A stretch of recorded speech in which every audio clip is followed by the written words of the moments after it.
Bonjour à tous, chères pontoisiennes, chers pontoisiens. Une vidéo, certaines vous en avez l'habitude, mais celle-ci est un petit peu particulière parce que c'est une vidéo à travers laquelle je vais vous présenter mes vœux en tant que nouvelle mère de Pontoise. Alors évidemment par vidéo, tout simplement parce que la crise Covid, la crise sanitaire continue et nous empêche de nous réunir comme nous aimons tant le faire. Et notamment à l'occasion traditionnelle des vœux du maire qui étaient importants et qui sont importants pour moi et pour notre nouvelle équipe pour exposer ce que nous souhaitons faire avec vous et comment nous souhaitons le faire. Donc on va procéder d'une manière différente avec cette vidéo, sachant que ça a un avantage, c'est qu'au lieu d'avoir un discours de 45 minutes, ça sera une vidéo de quelques minutes, de 2 à 3 minutes, et donc on va essayer d'aller à l'essentiel. Alors évidemment, à travers justement la façon de présenter mes vœux à l'ensemble des Pontoisiens, on voit bien qu'on termine une année 2020, qu'on a envie de laisser derrière nous assez rapidement, en espérant véritablement que 2021 se montre sous des meilleurs auspices, parce que je pense que tous souhaitons tourner une page et regarder l'avenir plus sereinement. C'est d'ailleurs pour la raison pour laquelle, lorsque nous avons été élus avec la nouvelle équipe en juillet dernier, la première des choses que nous avons eu à faire, c'est malheureusement de gérer cette crise sanitaire qui se transforme petit à petit également en crise économique. Et donc nous avons engagé énormément de mesures en faveur des commerçants que je ne vais pas énumérer ici, mais qui était la priorité absolue.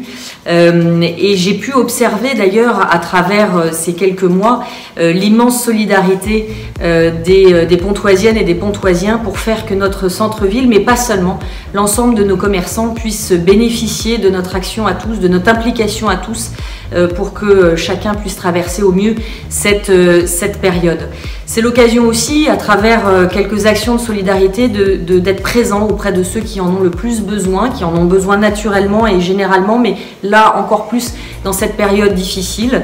Et donc je tiens à saluer toutes celles et tous ceux qui participent et qui ont participé à nos actions solidaires, comme le Noël solidaire avec les petites boîtes à chaussures pour les familles qui en ont besoin, mais également pour la distribution des chocolats à destination de nos seniors. C'est quelques exemples qui sont donnés, mais qui me semblent extrêmement importants. Et puis au-delà de la crise Covid, ce que nous avons travaillé et ce sur quoi il a fallu que nous réagissions, je vais faire un petit flashback 2 secondes sur les 5 derniers mois. C'est évidemment gérer les difficultés liées à la crise connue par Marcouville avec l'effondrement de la dalle.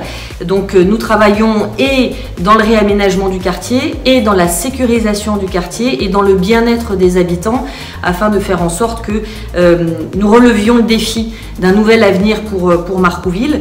Il y a des bonnes nouvelles, j'y reviendrai pour 2021, notamment pour l'animation dans le quartier, mais sachez que l'équipe a été mobilisée et va rester totalement mobilisée pour le quartier de Marcouville. C'est également une grosse action en matière de sécurité à l'échelle de toute la ville, puisque sous l'impulsion de François Daoust, donc notre nouvel adjoint en charge de la sécurité, nous sommes en train, ça prend un petit peu de temps, mais nous sommes en train de réorganiser totalement la police municipale, de recruter davantage, d'équiper différemment nos policiers, de faire en sorte qu'ils soient davantage visibles et présents sur le terrain et pas simplement en voiture, comme on l'a souvent entendu.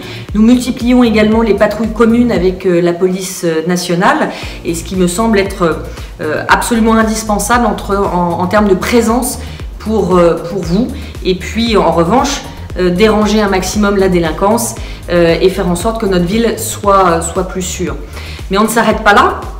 L'idée, c'est aussi de préserver la qualité de vie et la sérénité d'un maximum de riverains. Alors, c'est pas évident, il y a encore beaucoup de choses à faire, mais c'est aussi l'action que nous avons engagée dès le mois de juillet, notamment Place Notre-Dame, avec la fermeture des épiceries dès 21 h, afin d'éviter les débordements que nous pouvions connaître en début de soirée, voire durant la nuit, et qui était une plaie, véritablement, pour l'ensemble des riverains du quartier. Il y a encore des choses à faire, notamment rue de Gisors, nous en avons conscience, et pas que rue de Gisors d'ailleurs.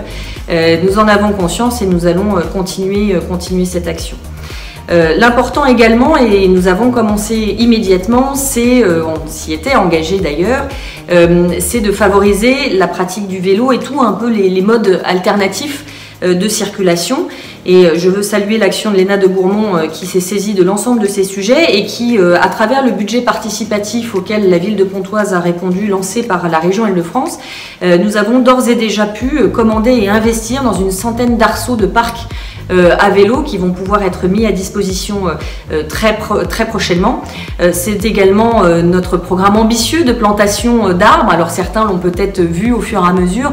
Nous nous sommes engagés à planter 1000 arbres. Alors pour être très honnête avec vous, il nous en reste encore 995 à planter. Mais petit à petit, nous commençons et nous avons 5 ans et demi maintenant pour le faire. Je sais que beaucoup d'entre vous se sont manifestés pour pouvoir nous aider. Et vous pourrez peut-être le faire également à travers la création de la réserve citoyenne que nous avons donc lancée il y a quelques semaines de cela.